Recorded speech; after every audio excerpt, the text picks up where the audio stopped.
Hello, je suis coach Ezekiel Kasaka et dans cette vidéo, je vais vous parler de certaines choses qui sont très importantes, super importantes, que vous devez savoir appliquer dans cette vie pour pouvoir devenir une personne de référence. Eh bien, parmi ces choses-là, il y a ce que nous appelons comment devenir une véritable lady ou un gentleman. Alors, la question que vous posez actuellement est de savoir, mais qu'est-ce que c'est que devenir un gentleman ou une lady et à quoi bon, et comment c'est important? Eh bien, il s'agit tout simplement de savoir comment appliquer certaines choses qui sont appelées les bonnes manières. Et nous allons voir ça tout à l'heure. Vous savez, dans la vie, ça ne sert à rien d'être appelé patron, manager, leader ou autorité si tu n'as pas de bonnes manières. Les bonnes manières font partie des choses qu'il faut absolument avoir pour pouvoir bénéficier du soutien et du respect des autres. Donc, si tu veux être respecté, si tu veux être aimé et apprécié parmi les collègues, tu dois absolument apprendre de bonnes manières. Donc, il faut savoir quoi faire, à quelle occasion et dans quelles circonstances. Malheureusement, nos écoles et universités ne nous enseignent pas toutes les choses que nous avons carrément besoin pour pouvoir nous en sortir de notre vie personnelle et professionnelle. D'où l'importance de te faire coacher, former, accompagner dans plusieurs domaines pour que vous soyez et en général une personne très cultivée. Donc voilà un peu quelques règles qu'il faut absolument appliquer pour parvenir, n'est-ce pas, à mieux vivre dans la société et avoir de bonnes manières. Eh bien, la première des choses, c'est que vous devez savoir dire s'il vous plaît. Lorsque vous dites please, ça montre qu'on est poli et qu'on est bien éduqué et surtout qu'on est humble. Donc, lorsqu'on dit désolé, c'est qu'on s'excuse et on permet à ce que nos relations puissent continuer. On soigne des blessures des personnes qui sont déçues par rapport à ce que nous avons eu comme comportement, ainsi de suite. Lorsque nous disons merci, nous donnons la reconnaissance et nous encourageons la personne qui nous a fait quelque chose de faire encore de même prochainement. Et c'est un bon exemple à suivre aussi.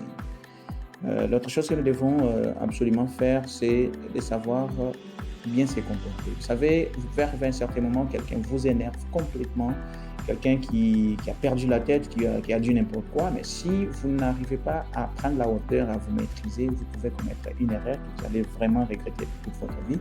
À cette époque d'ailleurs, des caméras, d'Internet, de l'évolution de la technologie, on peut vous filmer, on peut mettre sur les réseaux sociaux.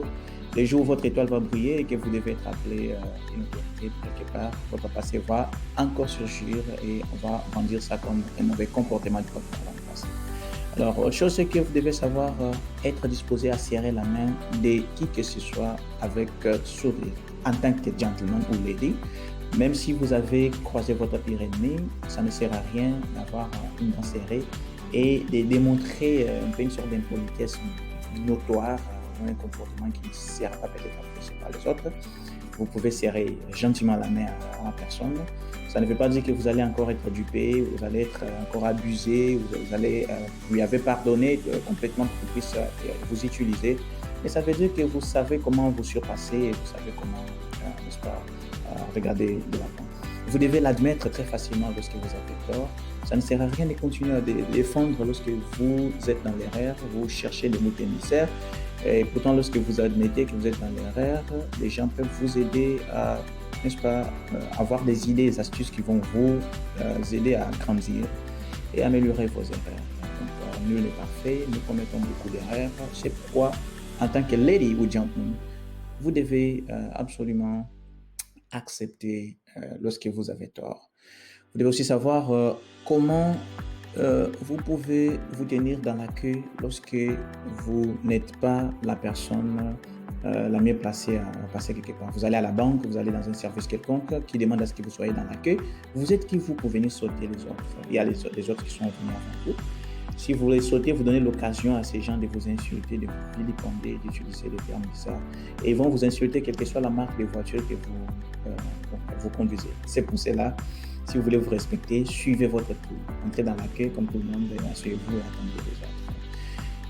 Il y a des sujets très sensibles dans la vie qu'il ne faut vraiment pas vous hasarder à plaisanter avec, des sujets qui ont trait au racisme, à la religion, au genre, à l'orientation sexuelle.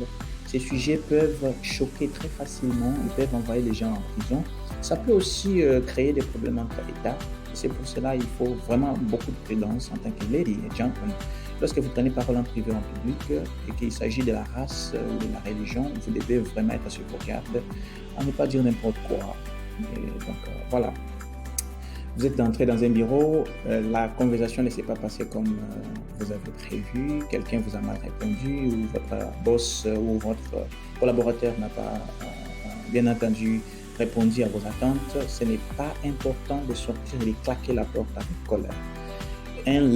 Donc un gentleman et une lady doit se comporter de façon à ce que ça puisse inspirer les autres. Et ce n'est pas nécessaire d'être désagréable avec quelqu'un qui est désagréable. Il est aussi très important de savoir qu'un gentleman, ce n'est pas quelqu'un juste qui a des bonnes habitudes, mais c'est quelqu'un aussi qui est propre. Soyez propre et clean. Une belle dame qui ouvre sa bouche et sort des gros français à l'intérieur de sa bouche et de sa tête doit apprendre à s'habiller correctement, être coiffée, être bien présentable, sentir bon et inspirer confiance et faire chuter les gens, faire tomber les gens amoureux de vous à tout moment. Être un exemple pour les gens qui vous regardent. C'est très important, ces choses-là. Vous savez, nous avons encore beaucoup d'astuces à partager avec vous et de façon hebdomadaire et fréquente, nous arrivons à partager des vidéos. N'oubliez pas de vous abonner à notre chaîne YouTube pour ne pas manquer les prochaines vidéos que nous allons partager avec vous. Et sachez que ces astuces très simplistes que nous venons de partager avec vous sont très simples, comme je viens de le dire, bien sûr, mais ça a du pouvoir de vous aider à devenir la nouvelle version de vous-même et à faire la différence dans la vie. C'est pour cela, étudiez ces choses-là, mettez en application et vous allez devenir la personne